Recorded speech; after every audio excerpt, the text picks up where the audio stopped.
You bring home a beautiful plant to liven up your living room, and instantly your cat sees a dangling leaf as an invitation to play. But many of the trendy plants filling our social media feeds protect themselves with toxic chemical defenses or microscopic crystals. A single nibble from a popular monstera or peace lily can lead to severe internal irritation, kidney issues, and an emergency trip to the vet. To protect your pet, we are setting a strict baseline for the rest of this video. We are exclusively evaluating plants that are 100% non-toxic to cats. This diagram breaks down the reality of choosing a plant. Eliminating toxicity keeps you out of the red vet emergency box. But once you clear that hurdle, the actual decision-making process begins. Because non-toxic does not mean cat-proof. A safe plant can still be completely demolished by an overenthusiastic kitty. You have to weigh the visual payoff of the plant against the effort it takes you to keep it alive and how tempting it is for your cat to destroy. Achieving a thriving indoor jungle requires accurately matching your specific lifestyle, care bandwidth, and decor preferences to the right safe plant. If you want an instant tropical vibe, the parlor palm is a highly forgiving option for beginners. It requires very little from you, thriving easily in indirect light and handling average indoor humidity without a problem.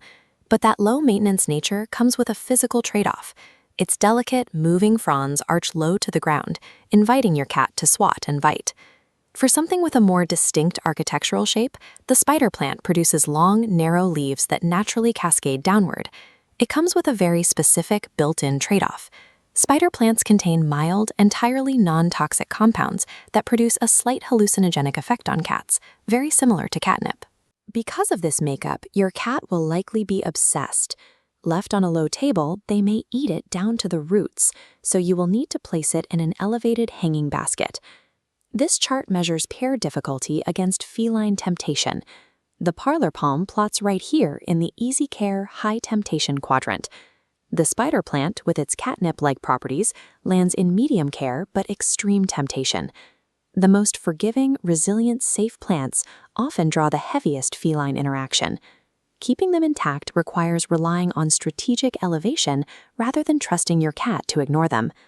If you prioritize vibrant colors and living art aesthetics, you will need to look at a completely different category.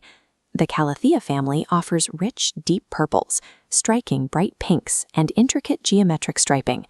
To get those colors, they demand strict environmental conditions. You have to maintain consistent soil moisture and notably high ambient humidity in your room. Miss those requirements, and the plant will dry up and die. Getting that high visual reward directly requires a high daily effort.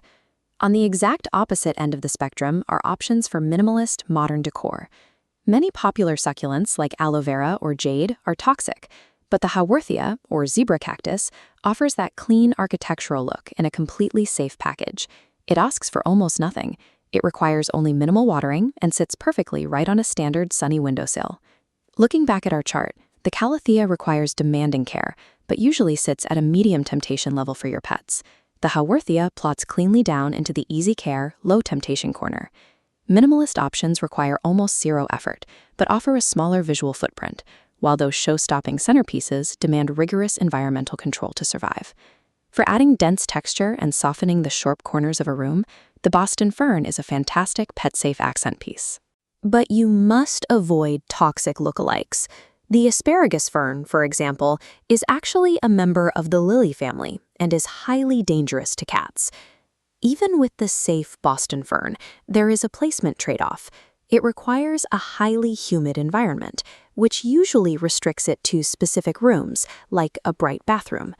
And placement matters because we have to confront the reality of what happens when a cat eats large amounts of safe foliage. Cats are obligate carnivores. Their digestive systems are physically not built to process large volumes of plant matter. If you allow your cat to overconsume a completely non-toxic plant, it will predictably result in mild stomach upset and vomiting. Prioritizing safe plants successfully protects your pet from organ failure, but feline biology guarantees a messy cleanup if you do not actively manage their consumption habits. This matrix splits owners into two groups to make a practical decision. For anxious novices needing high resilience and low stress, the Haworthia and parlor palm are best. For design optimizers who can manage specific humidity, the Calathea and Boston fern offer striking rewards. Regardless of which safe plant you choose to bring home, you still need a strategy to keep the foliage visually intact.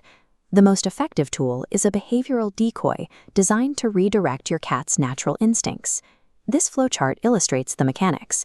You take the cat's natural chewing instinct, route it toward an acceptable decoy, and your houseplants are saved. The easiest way is to set up a designated, inexpensive tray of fresh wheatgrass, often sold as catgrass, and place it entirely away from your decorative plants. The main trade-off is input. That grass requires frequent swapping every few weeks to remain fresh and appetizing. But when you provide this dedicated green space, your cat can chew freely without consequence, keeping both their stomach happy and your home beautiful. The grass fully satisfies their biological urge to interact with foliage, allowing them to ignore your expensive decorative plants entirely. Building a successful cat-friendly home combines a curated list of non-toxic plants with a strategy to manage your pet's behavior, ensuring the entire indoor jungle thrives in perfect harmony.